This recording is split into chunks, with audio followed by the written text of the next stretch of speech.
नाज़रीन, घोटकी जे रोशन तारा स्कूल में 23 मार्च जे मुनासिबत सां प्रोग्राम कोठायो वियो। प्रोग्राम में ॿारनि तकरीरूं, टेबलोज़ ऐं मिली नगमा पेश कया। मुश्ताक लगारी जी रिपोर्ट।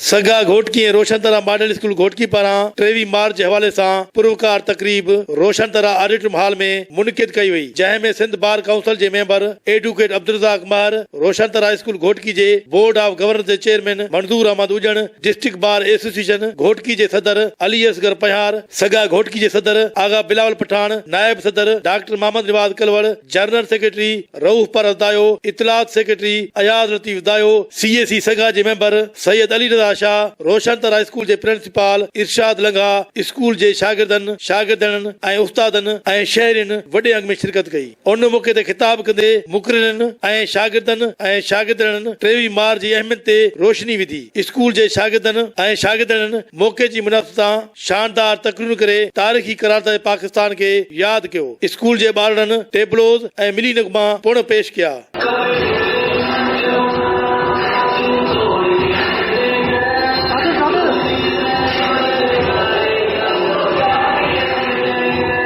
23 मार्च के हवाले से जो करारदाद पास थी पाकिस्तान की मुख्तलिफ़ कुर्बानी का ही मुल्क कायम थो, तो उन जे हवाले से जो ॿारनि तकरीरूं टेबला पेश कया, ईसार कुर्बानी जो उन में जज्बो हिम्मत और हौसले के वधाइण के लाए जो ॿारनि पाण में इतने मल्हायो, मां समझा तो यो हिकिड़ो सुठो कम है। असां बैकवर्ड एरिया में रहूं था, उतां जा असांजा असातिज़ा एतिरा मेहनती आहिनि ऐं असांजे शागिर्दनि जेका महिनत कई आहे प्रोविंशियल लेवल ते ऐं रीजनल लेवल ते जेका इनामात खटिया अथऊं, उन ते उस्ताद ऐं शागिर्द उन जा वालिदैन मुबारक जा मुस्तहिक़ीन ऐं असांखे तमामु घणी ख़ुशी थी आहे। अहिड़ा प्रोग्राम बि थींदा रहनि। 23 मार्च ते हिकिड़ो करारदाद पास थी जेके तक़रीबन सिंध उन में भरपूर हिसो वरितो।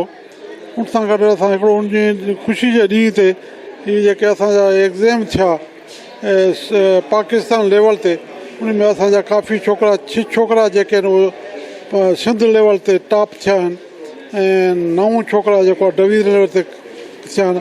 तमामु सुठो असांजे ॿारनि में शौर पैदा थियो आहे। जी रीजन जे अंदरि जेके पोज़ीशन्स हासिल कयूं आहिनि ॿारनि, उन्हनि ॿारनि खे हिम्मत अफ़ज़ाई जे लाइ मेडल ॾिना विया आहिनि, उन्हनि खे शील्ड्स ॾिनी वियूं आहिनि, उन्हनि खे सर्टिफिकेट ॾिना विया आहिनि, उन्हनि खे इंस्पायरेशन ॾिनी वई आहे, उन्हनि खे उत्साह ॾिनो वियो आहे। 23 मार्च जी जेका करारदाद आहे, उन करारदाद जी रोशनी में जेका जदोजहद थी ऐं अॻिते हली पाकिस्तान जो वजूद अमल में आयो, उन ते दोस्तनि तमामु सुठा वीचार वंडिया।